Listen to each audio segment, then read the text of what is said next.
Thank you very much, Madam Chair Lady, Your Excellent and Excellency Camille Robinson Regis, my former cabinet colleague, Vice Chairman of the P.N.M.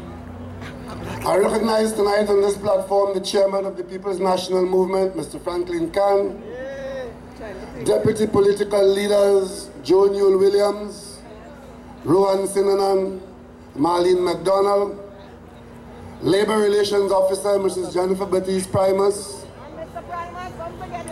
and I understand that we have the company of Mr. Primus as usual. My friend and colleague, former cabinet colleague, Member of Parliament for Arima, Mrs. Penny Beckles Robinson, from Diego Martin Northeast, my parliamentary colleague, Mr. Colin Imbert, our youth speaker who gave us some memories of what the P.N.M represented to the people of Trinidad and Tobago. I apologize for not being here to hear your speech, but I heard you on the way in. Thank you very much for the memories.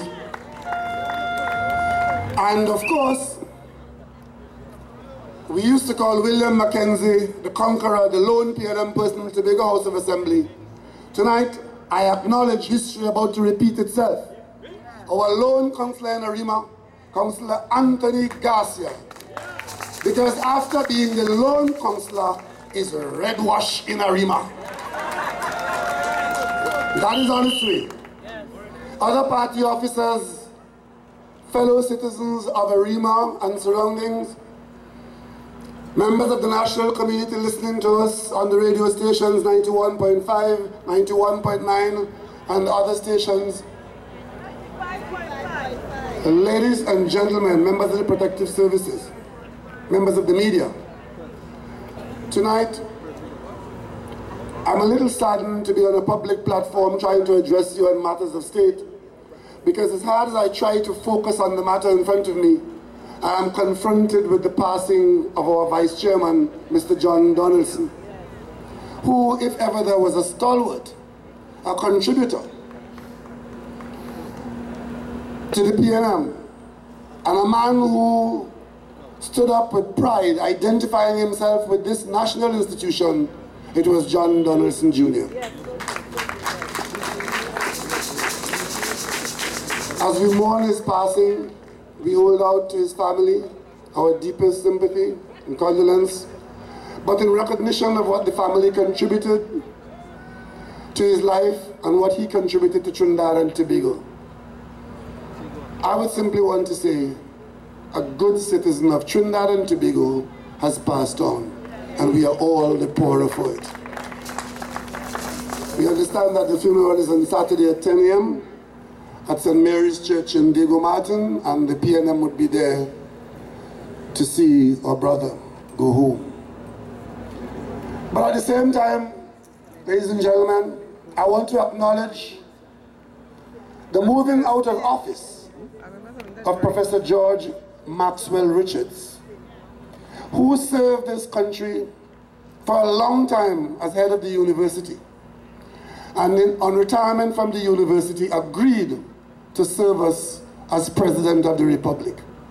I personally had the opportunity of working with President Maxwell Richards at the university when I was head of department there, and I started, well, most of my working life I spent at the university. So I pretty much grew up in and around him, knowing him all along as an outstanding citizen of Trinidad and Tobago. And I was pleased to be a member of the cabinet when he was selected as our nominee to become our president. And he was a man who continued to serve us in every capacity he was called upon to serve. So tonight, we say thank you to President George Maxwell Richards and his family for what they have contributed to national development. And again, as we do that, at this point in time, we acknowledge the coming of a younger man, a new man, but a person who has accepted the call to duty to serve us in the highest office of the land with serious responsibility devolving on his new shoulders. I acknowledge the coming into office of President Anthony Carmona as the new president of Trinidad and Tobago. And as we said before, with the fullest support of all of us who identify with this People's National Movement. But as we take note of these points of history, we also must take note of the fact that life goes on very much as it was the day before. Because as the French say, the more it changes, the more it remains the same. So as President Carmona comes in, and there's great hope in the bosom of many that he would make changes. And maybe he has made that change already. Because some people are beginning to feel that we have changed something. And in that feeling of change might be positive. It's a good feeling to have. But I simply want to remind the President and all who would listen that things remain the same in the political arena. As of tonight, things remain the same in the cabinet. And as the sun comes up tomorrow morning, things remain the same in Trinidad and Tobago. New president, what you would meet is incompetence of the highest order in government. What you would have met is corruption like a cancer growing in the corridors of authority in Trinidad and Tobago and across the nation, encouraged by the government of Trinidad and Tobago. What you would meet, as you identified in your speech yesterday, was unacceptable criminal conduct. And as leader of the opposition and a participant in the roundtable of leaders and groups coming together to talk about national business, you would meet allegations of criminal conduct at the level of the cabinet. And of course, you will see the parliament engaged in the creation of soldier police. That's what you need. So tonight, I want to take a few minutes to respond to those people who very easily like to jump on the government bandwagon, to point finger at the opposition, to say that the opposition only criticizing and not telling the government what to do, as if we are the government. And they never have any idea, and they get letters from the government asking them what to do, and they don't reply. I want to point to one development that took place recently, just before the ones I've just mentioned. And that is the ruling in the court on the CLICO matter. I'm sure if Mr. Inbert's house wasn't burglared and he wasn't going through the trauma he was going through now, he would have used his senior counsel skills to have brought to your attention, for your noting, people of Trinidad and Tobago, what happened with the CLICO matter. So I am tonight to do what he would have done for you tonight, which is to talk about where we are with the CLICO matter. And to do so, I crave your indulgence for us to take a little walk into Hansard, so you can know from a P.N.M platform and from the records of Hansard how to appreciate the legal ruling in the Court of Justice Joan Charles last week, or when it was, where the government of Trinidad and Tobago, the government's action was ruled upon by a judge in a case that was filed not against the government, not against the Attorney General as some members in the media are trying to make you believe. The lawsuit that Justice Joan Charles ruled upon the other day was the policyholders group at CLICO and some named individual persons, policyholders, versus Kamla Prasad Bisesa. That's the name of the lawsuit.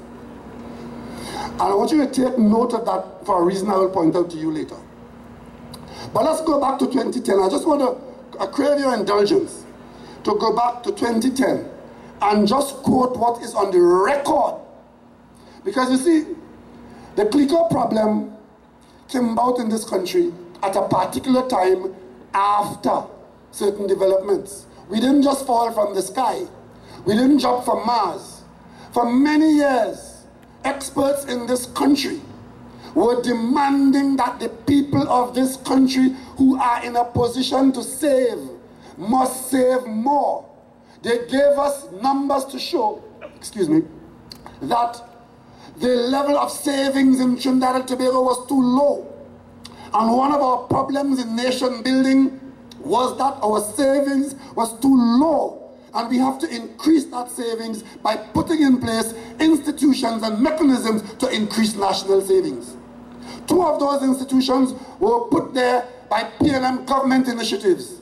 One is the National Insurance Board, which today is a multi-billion-dollar agency that we can't even comprehend not being there. The other is the Unit Trust, which again is a multi-billion-dollar agency, which again we can't even begin to think what life would be like without the Unit Trust. That was part of the nation's response to increasing savings in the country and strengthening our financial position. Those persons who had their own personal and private wealth, they were encouraged to save, because the wanton consumerism that the country was well known and is still known for, experts like Winston Dukaran were telling us we have to save. So those persons went and they looked for savings opportunities. One of those savings opportunities was in the private sector in CLICO, a well-known business house in this country. And lots of citizens, tens of thousands of citizens, took their money and went to save and to earn in CLICO. Nothing wrong with that. I am saying to you tonight, they did that in response to how they were guided and encouraged, save. And then problems arose on the international arena in 2008. By 2009, CLICO got into financial difficulty. They could not have enough money in hand to continue operating the way they were operating, and they came to the government for help, what is called a bailout. Everybody in the parliament and wide across the country understood that if the government sat by and didn't do anything about CLICO, or didn't do anything effectively, CLICO was so huge in the economy by then that if CLICO had collapsed, then the economy of Trinidad and Tobago could have collapsed with it. It came to the parliament where the government said, we are going to intervene and bail out CLICO by taking responsibility for their debts and their liabilities in short term with public money, but we're going to hold on to their assets in the interim. We're going to ride this thing out, because these things normally are curves that go up and come down and go up again. I did not hear a single dissenting voice on the opposition side at the time, the Kamalas and the Dukarans and the others, saying don't do that. As a matter of fact, they voted for the measure. And how did the P.N.M approach it? That this is really a question of finance based on loss of confidence. And if people can have the confidence that the government is coming in and be behind the company with its asset base, difficult as it is, even short of money as it is at the moment, it wouldn't always be so. People wouldn't rush to take the money out of CLICO. And if they left their money in there, over time we can ride it out. The assets can pick back up in value as the economy changes and the world economy changes, and over time we can see this hurdle through. And many persons bought into that commitment from the government and began to roll their money over. But of course, under new management, we began to see some problems inside of CLICO that we knew about long time, in some quarters, some we didn't know about. But dealing with management shortcomings and infractions and the wider issue of saving a huge economy like CLICO to save the national economy, public interest demanded that the government intervene. And there was no dissenting voice in this country. I should say no, that's not correct. There were very few. The vast majority of persons agreed that a bailout was required. There was a general election after that. And the CLICO bailout was not a campaign issue. You know why? Because they accepted what the government had done as the best option to save the situation. Cast your mind back to 2010 general election. Who on the UNC and PP platform was objecting to CLICO bailout, saying that if you put us into office, we will cancel the bailout? Not one of them.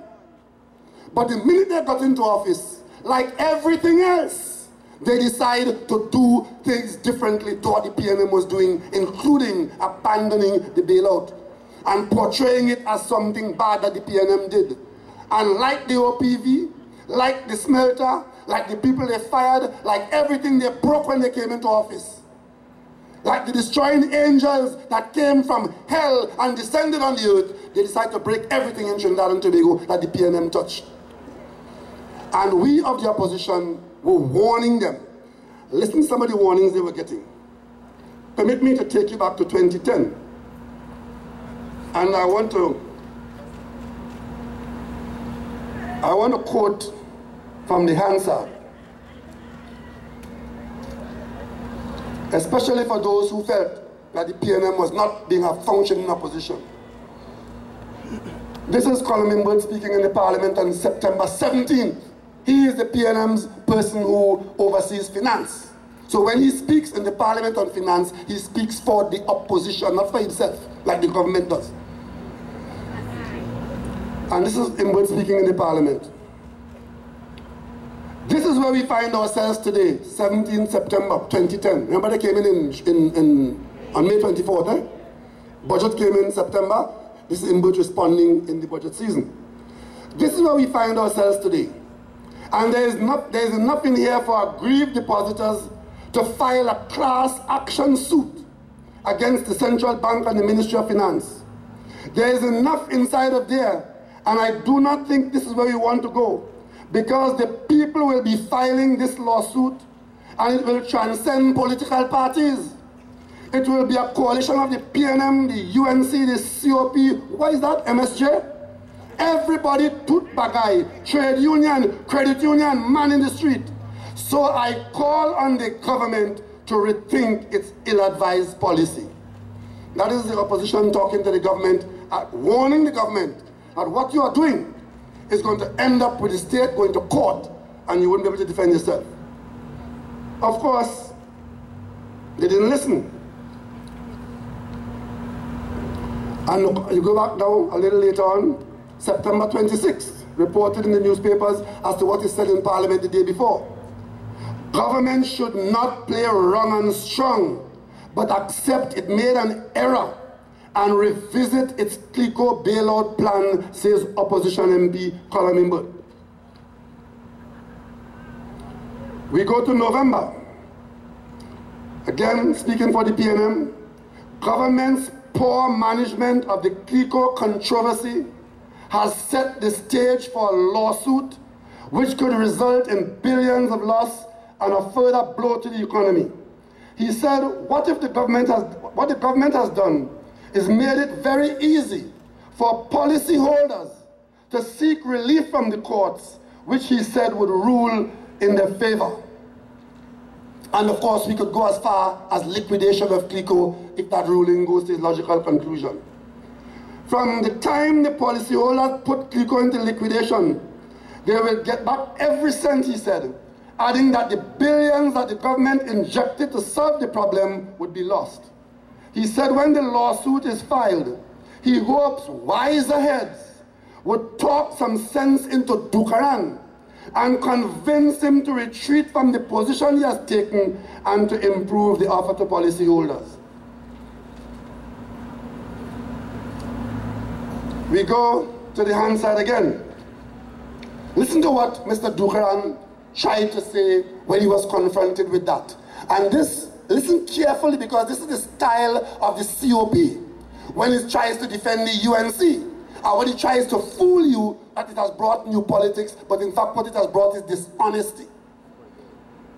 P.N.M was there trying to fix the matter based on confidence to allow persons to remain in the CLICO business, leave their money there. As it matures over time, who mature will get and who doesn't, who want to roll over can roll over, but you stave off the run. That was the issue. They were changing it to giving everybody $75,000 and you catch them then for 20 years, take it or leave it for the rest of your money. That was their new plan. When Imbert spoke and warned them the way he warned them, as I just quoted there, listen to what Mr. Dukaran had to say. Is the member for Diego Martin Northeast implying that he would have preferred a liquidation option to the option that we have proposed. Mr. Imbert, speaking for the P.N.M, was not advocating any liquidation option. In fact, the P.N.M's position was the opposite. Re-establish confidence, instill confidence, people would run to take out the money, and then you fix the problem over a reasonable period of time, and so on, and we go forward. When Dukaran was confronted with that as against what they were offering, he raises this red herring, trying to imply that Imbert was saying that he should liquidate the CLICO assets and pay the people. Imbert jumped up and said, no, no. This is what Imbert says. No, I am not saying that at all. What I am saying is that you are forcing policyholders, not all of them, you only need 10. That is what the Insurance Act says, 10 policyholders. How many do we have? 28,000.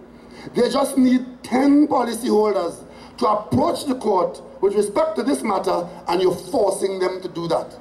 That was Imbert explained to Dukaran. Don't try to put it across as though the P.N.M is advocating liquidation. Well, of course, we all know what happened. They play powerful stupid. They praise themselves up to the new minister arriving, taking credit for fixing the CLICO problem. And of course, they were telling you that the court matter would be a waste of time. But they didn't forget to come to Parliament to change the law to try to prevent CLICO policyholders from going to court. You remember that? You remember that? If I had the time, I could go into the Hansard and the public record to show you where we pointed out that they would lose the case because the government has been hiding information about the CLICO matter from interested parties, including you, the citizen who was paying for the bailout. We went to the Parliament and we asked them specifically, give us an update with the fluctuation of time, you're managing the thing, tell us what is the story with respect to the assets. But one day you're hearing, we're putting in 5 billion, then it's 10 billion, then it's 15 billion, then it's 20 billion, and we shouldn't put any in. And all they will tell you is an attempt to blame the P.N.M. But you would have heard the P.N.M. telling them, if you go on with this lying foolishness, when you go to court, you will lose the case largely on non-disclosure on your part. How many of you have had a chance to read the case and the judgment? You know what's happened since? Well, the government lost the case. And they now under law are forced to pay the people. They find themselves in the worst position dealing with the policyholders now. Forced under law to pay them. And what is worse, the case only applies to those who went to the court. So the other tens of thousands will now feel cheated and robbed by a government that lied to them and put them in that situation. Because what the government was telling them is that the previous government made no commitment to you, it cannot be kept, and therefore you have nothing to get. So now they go to court. That argument can't hold water. But I started off by telling you that it had to do with savings. And that was okay up until the P.N.M. left office. The minute this government was called upon to manage the ongoing arrangement, they converted into greed. It's greedy, all it was greedy. All it was looking for too much. Crave all, lose all. Stand your bongs. Remember all that? That is how the UNC responded to the CLICO problem. And this has nothing to do with any defalcation or misbehavior of any manager in CLICO. Eh? That's a separate matter. And of course, that matter itself was under investigation by the central bank and is now ongoing. And if there's wrongdoing, the law will take its course. I'm talking here about how the country responded to a major failure in CLICO in Trinidad and Tobago. The same kind of thing happened in America, big America, where they know everything and they do everything right. The American president had a political issue to fight when he intervened to bail out the Detroit motor companies. Because like Trinidad and Tobago, where we said if we allow CLICO to fail, the repercussions would be too great for the people of Trinidad and Tobago. The other option is better. It's not easy, it's not sweet, but it's the better option. In Detroit, the Democratic president bailed out the industry. Romney get up and say, let Detroit fail. Remember that? Come like a horse whipping his behind after Detroit succeed. Because when Detroit was saved, and Detroit got back to a position of strength, and the next election came around, Romney, like the PP, started saying, I didn't say that. I didn't mean that. That's not what I said. Licks and more licks in America. In the United States, the same thing happened with the Royal Bank of Scotland. The British government determined, like the Trinidad and Tobago government, they couldn't afford to allow the Royal Bank of Scotland to go under. The implications would have been too severe for the British economy. So the British government came in and took over the Royal Bank of Scotland. But you have people in Trinidad and Tobago telling you, P.N.M's intervention in CLICO was bad business. They didn't tell you so in Parliament when the bill came there. They didn't tell you so when the campaign was going on in 2010. But when they got there to do the job, the level of incompetence was glaring. And all the folly has now come in a court matter. Where you now, the people of Trinidad and Tobago, you're facing this. You're facing the government appealing this matter with your money, lawyers making millions, the Attorney General smiling from ear to ear like the cat who had the canary. Because it suits him to pay lawyers to go to because everything is law. Doctors will tell you, medicine will fix everything. Lawyers will tell you, law will fix everything. The churchman will tell you, the Bible will fix everything. But it's never as simple as that. So they're going to appeal. And the first man who said that the government going to appeal, guess who it was? Winston Ducaran. You know why?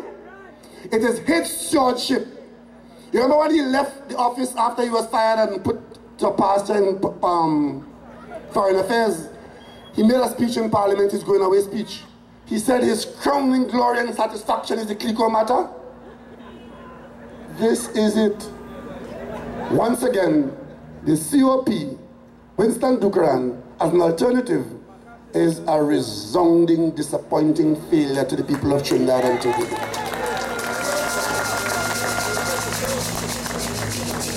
But as they appeal, they will argue their case, and we wait on that. We wait on that. But the bottom line is this. Tonight, I call on the Attorney General. You don't have to wait for any appeal.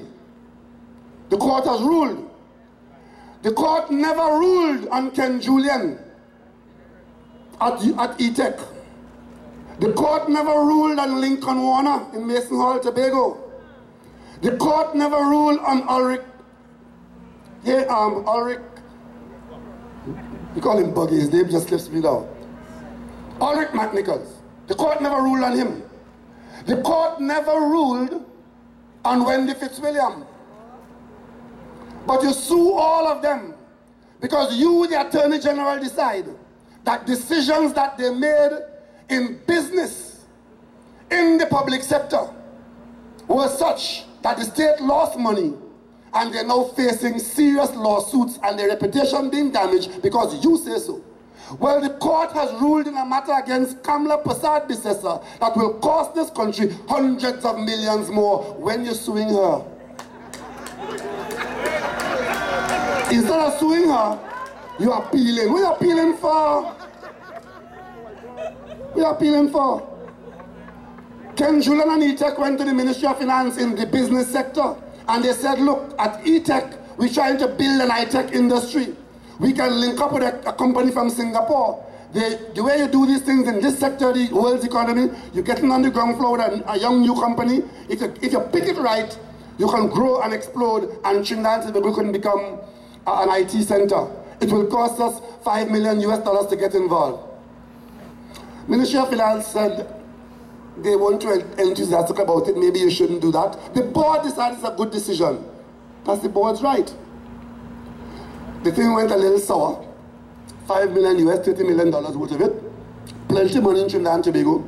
But had it succeeded, could have been the other story. The government changes.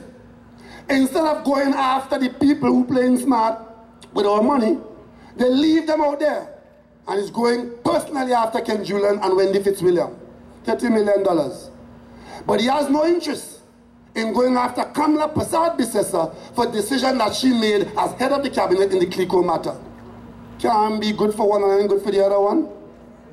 Wendy Fitzwilliam is sued because as a manager, she didn't give good enough advice to the board, and therefore she's liable for the money that was lost. But the senior counsel in the cabinet didn't give good enough advice on the CLICO matter, and now we're facing hundreds of millions of dollars. Can't be good for one and then good for the other one. You understand?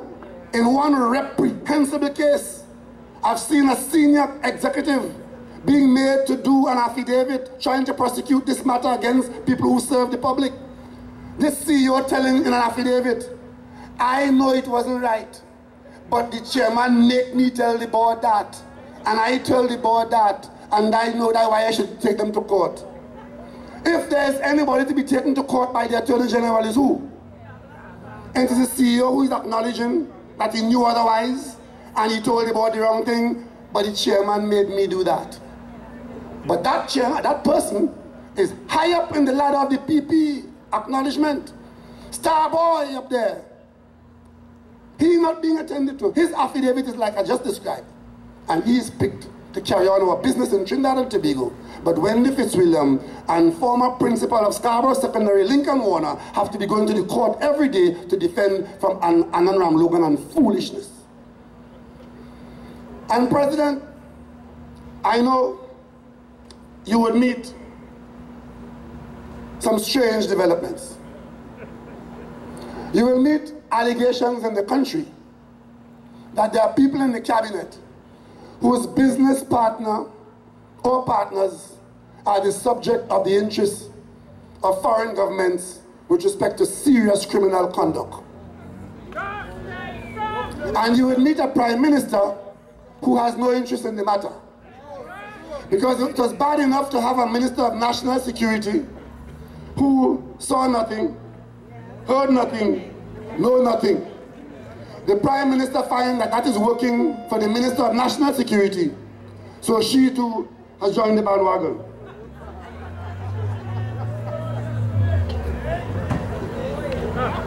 She too sees nothing, knows nothing, and will do nothing. And then, you know, as I stand here in Arima, where you Arimans gave your whole franchise except one seat to the COP, I have Prakash Ramadan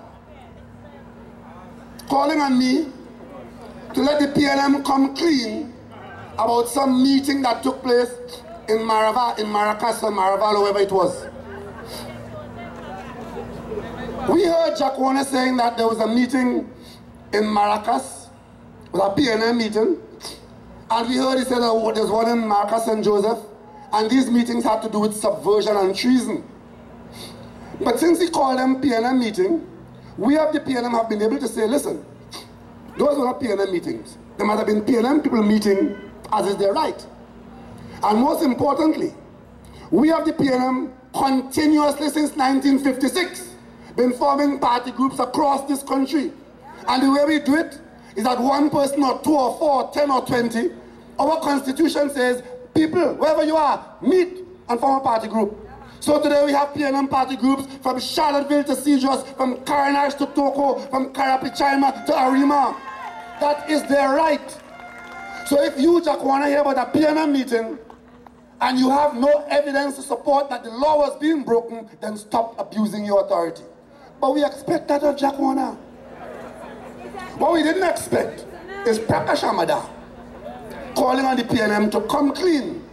And that is after all the persons named of criminal conduct turned up and say, the minister liar wasn't even there. I don't know the people who named your call. The man who had the meeting said, them wasn't in my house. And then Prakash Ramada, the pathetic character that he is, calls on the P.N.M to come clean. Well, I want to come clean tonight. Prakash, listen to me very carefully. Since you want me to come clean,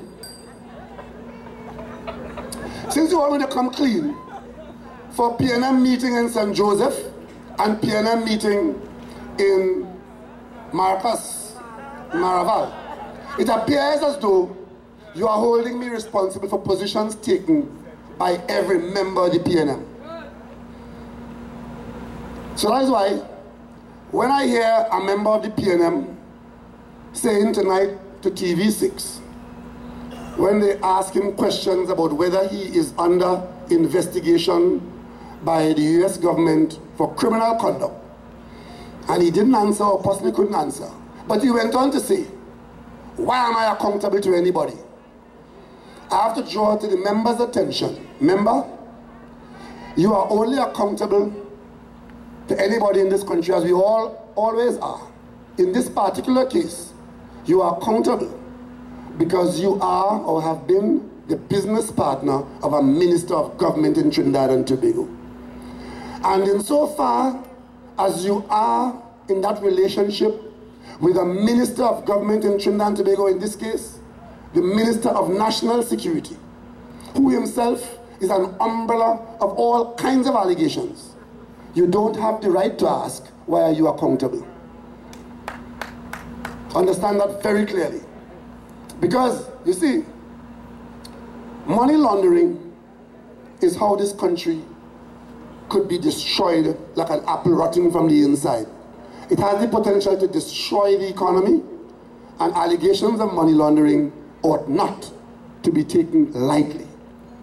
And as for the Prime Minister, who knows nothing, I want to ask her, what does she think the role of Chairman of National Security Council is? It is to find out where there are risks to this country. Not just assassination of yourself, but assassination of the country as a whole. And once this item came in the public domain, and I'm not here taking any position on Mr. Darren Warner's position, once this matter came into the public domain, the Prime Minister of Trinidad and Tobago has a duty to find out what is the substance behind it. Because we hope, for the young man's sake, that there's no substance to the allegations, and it will work its course out. But if, on the other hand, there is basis for the allegation, and it turns out that the US interest is not passing, then the Prime Minister of Trinidad and Tobago is paid. She has a duty, and she has the resources to find out. We are a sovereign nation. We hold a seat at the United Nations. We held a seat on the Security Council of the world from time to time. We're a serious country. And if a member of our cabinet has connections to a person where there are allegations floating all around the world about criminal conduct, mainly money laundering, it is irresponsible for the Prime Minister of Trinidad and Tobago to turn a blind eye and pretend she doesn't know what is going on. Tonight I call on the Prime Minister to act on this matter and speak to the country in an open and honest matter, or do demit the office you hold in there right now. You are guilty of dereliction of duty. Because, again, I'm not asking the Prime Minister to condemn the young man. I'm not asking her to make allegation against Mr. Warner, unfounded allegation. I'm asking her, use the sovereignty of Trinidad and Tobago and the respect that we have in the United States to get our ambassador to ask the State Department what is going on with your minister and his appendages. That's how the world works. That's how the world works. Don't come and tell me foolishness, and this is after you come with Section 34 to let people escape the courts in the United States. You think we're stupid? You're coming now and telling us more trouble in America, but this time you're choosing you don't know. Any Prime Minister of Trinidad and Tobago will not have to come on the platform like a Rawa and respond to that issue. She goes through the normal backdoor channels, and she puts Trinidad and Tobago's position to the United States. And I will be the most surprised person in the world if any government approaches another government in that situation and either government says, I don't know, I'm not talking to you. Governments acknowledge that governments serve the people. And where the people's interests exist, it calls for quality governance by the people in charge. The Prime Minister is failing the people of Trinidad and Tobago. But I'm not surprised. I'm not surprised. I told you in St. Augustine a few weeks ago, it would be a hell of a state of affairs where any country finds itself in a position where there's good reason for a prime minister to want to fire a minister, but the prime minister is afraid to act because the minister could fire the prime minister.